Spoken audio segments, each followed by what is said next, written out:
Armed ফোর্সকে salute জানাচ্ছি। At the same time সমস্ত দেশের নাগরিক যারা আজকে দেশে আছেন তাদেরকে আমরা ধন্যবাদ জানাচ্ছি, কৃতজ্ঞতা জানাচ্ছি যে সবাই ঝাঁপিয়ে পড়ে নেমে পড়েছে দেশের স্বার্থের জন্য। এবং আমরা এই র্যালি থেকে বাংলাদেশের চিন্ময় প্রভুর মুক্তির দাবি জানাচ্ছি।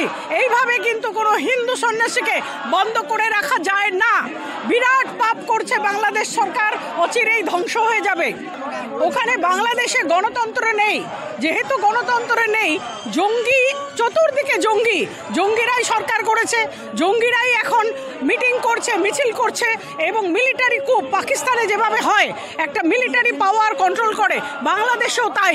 বাংলাদেশেও কুপ হবে, বাংলাদেশেও জঙ্গি হানা হবে, বাংলাদেশ আস্তে আস্তে শেষ হয়ে যাবে। তো বাংলাদেশ ভারত যারা আজকে ঢুকে পড়ে যুদ্ধ করে বাংলাদেশকে স্বাধীনতা দিল, সেই ভারতকে যারা সম্মান করে না, ভারতের অর্থনীতির উপরে বাংলাদেশের অর্থনীতি দাঁড়িয়ে আছে, ভারতকে সম্মান করে না, সেই বাংলাদেশ অচিরেই মিটে যাবে। র্যালি আমরা আমাদের শুভেচ্ছা, আমাদের প্রশংসা ইন্ডিয়ান আর্মড ফোর্সের জন্য আমরা জ্ঞাপন করছি, মানুষকে সঙ্গে নিচ্ছি, প্রচুর মানুষ এসেছেন দেখছেন, সবাইকে আমরা ধন্যবাদ জানাচ্ছি, শুভেচ্ছা জানাচ্ছি।